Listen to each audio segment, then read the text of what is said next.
L'épidémie qui fait rage nous contraint tous à une réclusion forcée plus ou moins facile à vivre. À cela s'ajoutent les inquiétudes, voire les angoisses de beaucoup d'entre nous quant à leur santé ou à celle de leurs proches. Et voici que maintenant, les nuages sombres d'une crise économique pointent à l'horizon. Dieu nous aurait-il abandonnés alors que nous nous apprêtons à célébrer Pâques dispersés dans nos maisons? Le Seigneur nous aurait-il oubliés alors que, privés de la communion à son corps, nous ne pouvons plus nous rassembler pour rendre grâce et chanter ensemble? Et pourtant, même aujourd'hui, même en des temps si difficiles et incertains, et pourtant, elle est vivante, la parole de Dieu, plus énergique et plus coupante qu'une épée à deux tranchants. Elle va jusqu'au point de partage de l'âme et de l'esprit, des jointures et des moelles. Elle juge des intentions et des pensées du cœur. Pas une créature n'échappe à ses yeux, tout est nu devant elle, soumis à son regard.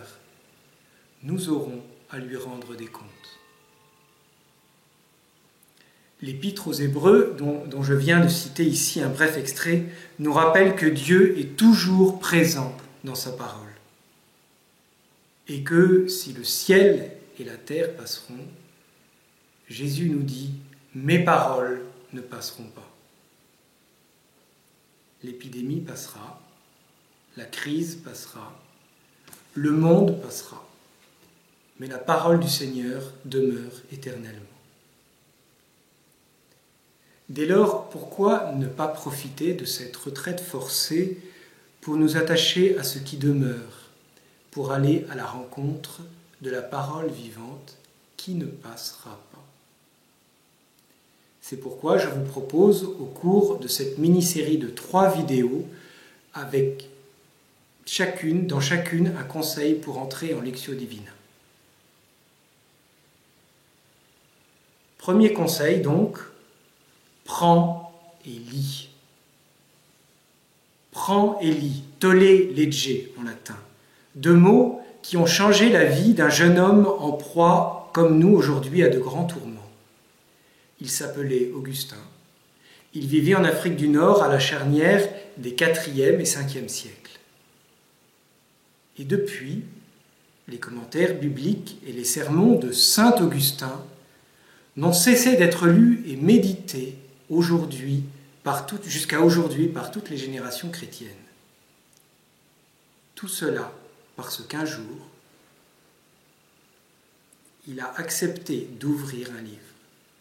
Il a accepté d'ouvrir le livre et de se laisser transpercer jusqu'au plus profond de lui-même par le glaive de la parole de vie qu'il y trouva. Avant d'aller plus loin, cependant, peut-être faudrait-il que je donne quelques mots d'explication sur l'expression « lectio divina ». C'est du latin, bien sûr, mais c'est un peu délicat à traduire. Lectio, lecture. Jusque-là, pas de difficulté. Quoique. Est-ce que nous savons encore lire? Est-ce que nous savons encore prendre le temps de lire? Non pas happer le plus vite possible les quelques informations dont nous avons besoin, ni sauter d'un mot à l'autre pour arriver plus vite à la fin. Non. Lire pour lire. Lire comme on laboure patiemment un champ pour le préparer à recevoir la semence. Lire pour se couler dans le rythme et le souffle du texte, comme dans le murmure d'une source qui court à travers les rochers. En un mot, lire. Lectio divina. Avec l'adjectif, cela se complique. Comment et par quelle voie ma lecture prend-elle un caractère divin? D'abord, peut-être par le texte qui est lu. C'est la Bible, le livre des livres, le grand livre dans lequel, sous l'inspiration de l'Esprit Saint, dans la suite des âges, les auteurs sacrés ont consigné les mots où Dieu se révèle à l'homme et nous dit qui il est. C'est surtout l'Évangile qui nous donne à entendre le Verbe, la parole éternelle faite chair dans l'humanité de Jésus. Lectio Divina, aussi en un sens plus subjectif, quand cette lecture va nous porter vers Dieu. Quand nous lisons les Saintes Écritures pour y chercher Dieu, le rencontrer, l'écouter, le connaître, l'aimer. Oui, la Lectio Divina est cette lecture qui nous donne Dieu.